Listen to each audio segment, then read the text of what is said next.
your morning groove. Wake up rich and win the day. Don't spend your morning playing catch up. Richmond's Morning News, we're here with you. 6 a.m., let's start it up. Microphone. All right, it's 6:03 this morning. Welcome, everybody, joining us here on News Radio WRVA. Today is going to be busy. We've got major stories we'll be covering for you all morning long. My name is Rich Herrera. Cup of Joe is in the control room today. Super Dave Ayler with a few days vacation. Gary's off today as well, so I'll handle sports. But like I said, we've got major news breaking overnight and into this morning in the Middle East. We'll cover that for you this morning on Richmond's Morning News. Cup of Joe, good morning. Thank you for being here. Well, There you morning. go. Yeah, there you go. You got to grab your microphone. Yeah. You can't just wave at the people. Well, good morning. There you go. All right, good morning. Did you have a good weekend? That's all you got for me this morning? Well, did you have a good weekend? I did, but it's a busy news day. It is a busy news day. Okay.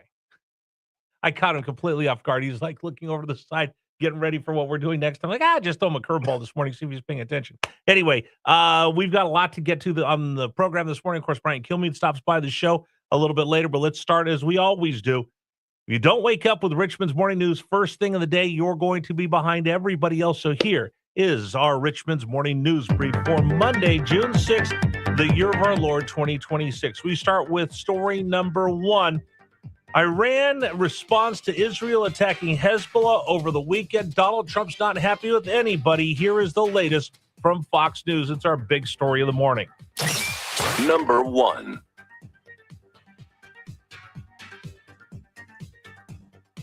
At southern Israel. This comes after Israel's military struck military targets in western and central Iran early Monday morning. Iranian state media confirms explosions in at least 3 cities, including Isfahan and Tehran. This comes hours after Iran launched at least 4 waves of missiles at Israel. Israel says they were all intercepted and vowed a powerful response. Tehran claims the attack was retaliation for Israel's deadly strike on Beirut on Sunday. Israel insists it's going after Hezbollah in Lebanon because the Iran-backed group keeps firing missiles into northern Israel. All right, that's the latest from Fox News. We'll give you the whole breakdown coming up at 6:33 this morning here on Richmond's Morning News. Story number 2. What is today? Let me just double check. Yeah, that's right. It's Monday, June 8th. When is the budget due for the Commonwealth of Virginia? At the end of the month. Somehow, Capitol Square can't get their act together. That's our second big story of the morning. Number 2. Democrats in charge. Democrats in charge. They control Richmond, but can't move the barge. House and the Senate, gavels in hand. Still no budget, still no plan. Virginia gets nothing but hot air tonight. Big talk, big promises, no end in sight. One party rule, one party mess. Cue the parade. What a success! There you go. One party rule in full display here at Richmond, Virginia. We are now on June 8th. The talks have completely broken down between Louise Lucas and the Senate, Don Scott and the House of Delegates, General Assembly at odds. And Abigail Spanberger, well, not really sure what she's doing right now. I'll explain all of this to you coming up on the program. Let's just say, when I say don't CA my VA, there's a reason why. One party rule is awful. I don't care if it's one party rule where Republicans are all in charge because they're going to drive the car into the ditch. And the Democrats, well, they're showing you that they need a driver's ed course. I don't know. Maybe you put a Republican in there. Maybe they would actually get something done. But this is an absolute joke that we don't have a budget. We'll discuss this morning here on Richmond's Morning News. Story number 3. I'm ready for America's 250th birthday. I thought everybody would be excited. One of the reasons I was so excited to move to Richmond was I'm like, can you think of a better place to be for our 250th birthday? Apparently, not everybody's excited about USA 250 because 2 Virginians filed a lawsuit. I'll tell you what that's all about. That's our third big story of the morning. Number 3. So Donald Trump has taken what has been a bipartisan commission to celebrate our 250th birthday and ramped it up. It is America's 250. We're only going to have one. Let's make it good, right? Well, some Virginians, 2 Virginians, in fact, said, yeah, not so fast. They filed a lawsuit to stop the UFC 250 fight on the lawn of the White House. Folks, I shake my head. I honestly shake my head at you that if you hate Donald Trump more than you love America, there's something wrong. You are loca in the cabeza. Here's the deal. Donald Trump's going to open up the White House. He's going to have UFC fights. He's going to have active duty military personnel. He's reaching out to the normal people. If Donald Trump wanted to have a big old party on the White House and have the Boston Pops or have an opera singer out there or something the elites would want to do, I'm sure no one would mind. But because it's UFC, how dare the hoi polloi show up at D.C. with us elites on to celebrate America's 250. Let them stay in the flyover states. We shan't have those type of people in D.C. You know what? You guys can all go kick rocks. I'm excited about USA 250. The American people are. Apparently some aren't. We're going to discuss that this morning here on Richmond's Morning News. And finally, story number 4, actually, we'll stay with Donald Trump. Not that I want to make the whole show about Donald Trump, but today it will be game 3 of the NBA Finals. You know, our friend Brian Kilmeade will check in, has a bet with Lawrence Jones. Loser has to eat, if you're Lawrence Jones, a can of sardines. That's his punishment. And then a dunk tank, and he's got to wear a Knicks tie on TV. And for Brian, he's got to wear a San Antonio tie. They want him to get a dunk tank. He said no. And his big punishment, if the New York Knicks blow this 2-0 lead in the NBA Finals, will be to eat Texas barbecue. I'd lose that bet. I'd tank that on purpose just to get some good Texas barbecue. Nonetheless, tonight, game 3, Donald Trump's going to be there. Apparently, not everybody's okay with that. Or, excuse me, 4. Number 4.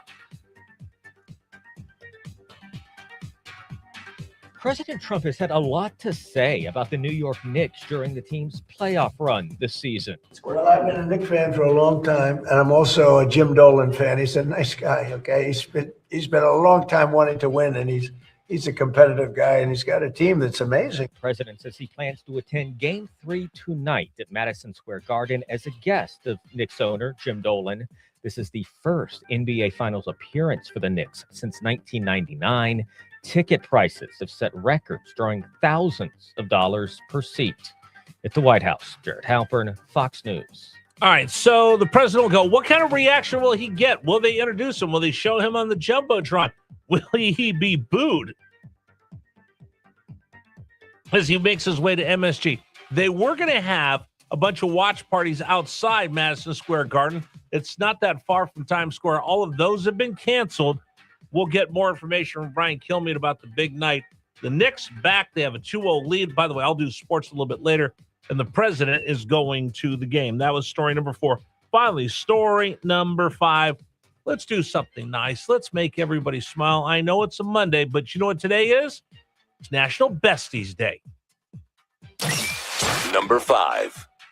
Welcome to the show. Today is National Best Friends Day. You're my best friend. You're my best friend. You're my best friend. You're my best friend, too. You're my BFF. Yes, BFF. Celebrate your bestie today because it's National Best Friends Day. Best friends forever. Best friends forever. BFF. Best friends forever. Best friends forever, man. Ride or die. Ride or die, right? It's showtime. I'm making the best friends, like the little heart that everybody does when they get on TV, for all of my friends today for National Best Friends Day. Cup of Joe, do you have a best friend? I've got a few of those. No, you can only have one. You can have more than one No, best you friend. can't. Then you have best friends, Okay. plural. It's best friend today, not Okay, best yeah. friends Locally, day. yes, I do have one best friend. See, that's the problem with best friend. You can only have one. Like, did you have more than one best man at your wedding? I had several groomsmen. They weren't the best man, though. Okay. You can only have one best friend. Okay. I'll follow that. So, do you ever pit the people that want to be your best friend and pit them against each other and have them do battle to see who gets to be the center of your attention? No. See, you're just a nicer person than I am. Who's your best friend? Paul. Oh yeah, well, I know that guy. Yeah. We're going camping again this weekend. So anyway, We're spending time on the beach. So, wow, how about those Knicks? Here's what I'm going to ask everybody in the James River Air text line. I will give a shout out to your best friend today on the program throughout the entire show. Text me at 833-804-1140, 833-804-1140. Tell me the name of your best friend and why they're your best friend. I will read that out to you. I will read that out from you to them, and that way you can have a radio greeting for Best Friend Day. And it can be anybody but your wife. I'm going to make it easy for you. Gentlemen, ladies, it's anybody but your spouse, because I have a feeling like, oh, yeah, Dave's my best friend. And then a wife looks over like, I thought I was your best friend. I will always say this. I tell my son, he's my best pal. Not my best friend. He's my best pal. You shouldn't be friends with your kids until they're adults. Yeah. You should be the hammer that keeps them in place. That's why nephew and niece have the summer chores. You guys aren't going to sit around and just watch TV and YouTube videos all day. That's what your Uncle Rich does. You two are going to do chores. So I called all week and reminded them Monday, we're back to the summer of chores. But I told my son, he was like, are we best friends? Like, no, I'm your dad. I'll be your pal. I'll support you, but I'm not your best friend. I'm here to teach you how to be a man. I'll be your best pal, but not your best friend. So who is your best friend?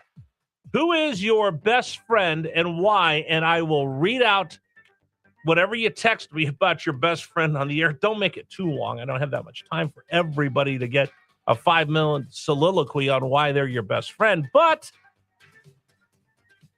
I can give a shout out to them this morning on the radio, and then you can actually tell them to go to the Odyssey app a little bit later and listen to the shout out of when I called out your best friend's name. So 833-804-1140. I will be your greeting card today for National Bestie Day. 833-804-1140. Today's National Bestie Day. My best friend, Dave Zolfa.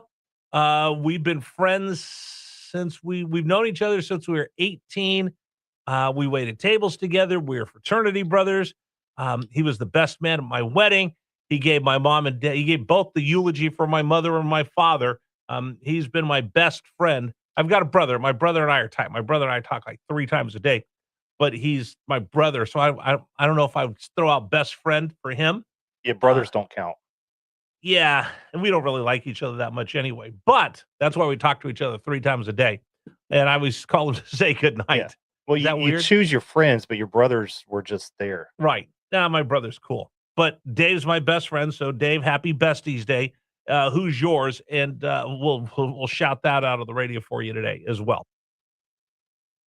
All right. That's everything for Richmond's Morning News Brief this morning here on News Radio WRVA. Today's show is brought to you in part by Green Top Sporting Goods. Now, people have been talking about all the new gun laws that were passed by the General Assembly. Will they stand up? Will they not stand up? Who knows? They're all going to go before the court. Now, what I can tell you is if you say, listen, I need to get protection for my house, I need to be a responsible firearms owner, what am I going to do? Because there's a lot of different places you can go. But I'm going to tell you the place that I would tell you to go to is Green Top Sporting Goods. Why? They have experts at every single department, including at the firearms counter. So I've been there before, went in with a novice, somebody who was thinking about purchasing a firearm, but really didn't know much about firearms. They took their time. They showed us everything. They showed me which style, what they're doing, what I'm asking for. And then we went over to the gun range and took a shooting lesson from Kevin. Kevin and Deborah over there at the shooting range will help you make sure that you will be a safe, secure, and a legally law-abiding Second Amendment advocate with your own firearm. Again, if you're thinking about getting a firearm, but you're not sure, you've never had one before, or you want to make sure you get something right now, Green Top Sporting Goods is the place to be. Greentop.com is their website, but it's easier just to go by the store. They're off of exit 86B off of 95. They will help you become a responsible firearm owner. Make sure you have all the safety classes, and you will thank me. You will thank me when it's all said and done. Green Top Sporting Goods. I've heard life is a series of crossroads, and when at the wheel, how we handle them matters. I know these roads by heart, while other drivers may be just